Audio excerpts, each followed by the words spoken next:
नमस्कार साथियों। अब गलती से यूपीआई पेमेंट किसी गलत खाते में नहीं जाएगा। देश में डिजिटल भुगतान का चलन लगातार बढ़ रहा है और यूपीआई, जिसका फुल फॉर्म है यूनिफाइड पेमेंट्स इंटरफेस, इसके केंद्र में है। आज लाखों लोग अपने रोजमर्रा के भुगतान यूपीआई के माध्यम से करते हैं, जिससे पैसों का लेन देन चंद सेकंड में हो जाता है। हालांकि इन सुविधाओं के बीच कभी कभी एक छोटी सी गलती भारी पड़ जाती है, जब पैसा गलत खाते में ट्रांसफर हो जाता है। इस समस्या से निपटने के लिए अब national payments corporation of India NPCI ने एक नया नियम लागू करने का फैसला किया है, जिससे इस तरह की गलतियां भविष्य में नहीं होंगी। क्या है एनपीसीआई का नया नियम? नए नियम के मुताबिक अब जब कोई व्यक्ति यूपीआई के जरिए पैसे भेजेगा तो उसे उस खाते का वही नाम दिखाई देगा जो बैंक के कोर बैंकिंग सिस्टम सीबीएस में दर्ज है। यानी अब सिर्फ आपके फोन में सेव नाम के आधार पर आप पैसे नहीं भेज सकेंगे, बल्कि बैंक रिकॉर्ड का असली नाम ट्रांजैक्शन स्क्रीन पर दिखाई देगा। इससे यह सुनिश्चित होगा कि पैसे सही व्यक्ति को ही जाएं। दोस्तों, इसमें ये होगा कि जब आप पेमेंट करेंगे यूपीआई के माध्यम से, यानी फोन पे, गूगल पे, जैसे भी किसी से भी, तो आपको उसका नाम दिखाई देगा जिस जिस नाम से उस व्यक्ति का खाता है। तो इसमें गलती या होने की बहुत कम ही संभावनाएं रह जाएंगी।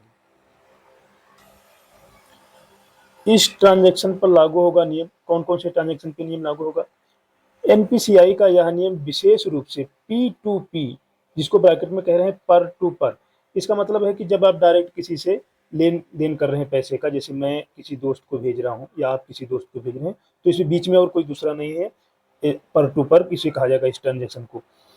दूसरा कह रहा है पी टू पीएम, जिसको फुल फॉर्म में बता रहा है पी टू पर मर्चेंट। इसका मतलब होगा जो हम सब्जी वाले को, फल वाले को, इस तरह के जो हम ट्रांजेक्शन करते हैं, जो क्यूआर जो छोटे बिजनेसमैन हैं, ये जो जितने भी ट्रांजेक्शन होते हैं, ये सब जो है पी टू पीएम के नाम से जाने जाते हैं। इस तरह के जो ट्रांजेक्शन होते हैं, इसका मुख्य उद्देश्य यूजर्स को सही अकाउंट होल्डर की पहचान दिखाना है, ताकि भ्रम की कोई गुंजाइश ना रहे।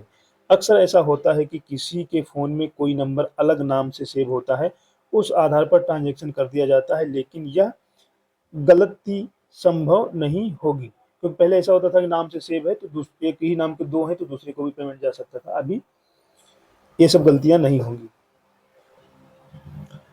कब से लागू होगा नया नियम? एनपीसीआई द्वारा घोषित यह नियम 30 जून 2025 से देश भर के सभी यूपीआई प्लेटफॉर्म्स पर लागू हो जाएगा। दोस्तों, अभी चल रहा है मई, 30 जून से ये लागू होने के तय है। गूगल पे, फोन पे, पेटीएम और भीम जैसे सभी यूपीआई ऐप्स को इस बदलाव को अपने सिस्टम में शामिल करना होगा। अगर फिर भी हो जाए गलती तो क्या करें? अगर फिर भी गलती हो जाती है तो वहाँ इसमें सुझाव बताया जा रहा है कुछ। कई बार सतर्कता के बावजूद भी ट्रांजैक्शन गलत हो सकता है। ऐसी स्थिति में आप इस तरह से समझ लीजिए, कुछ ह्यूमन एरर भी होते हैं कि आदमी की भूल चूक ये सब भी रहता है। पहले उस व्यक्ति से संपर्क करें जिसे गलती से पैसे भेजे गए हैं, यानी कि जिसको गलती से पैसे भेज दिया है। यदि वह पैसे वापस नहीं करता है तो अपने बैंक में तुरंत शिकायत कराएं। साथ ही एनपीसीआई की हेल्पलाइन, ये नंबर है, हेल्पलाइन नंबर पर कॉल करें या एनपीसीआई की वेबसाइट पर जाकर शिकायत दर्ज कर सकते हैं।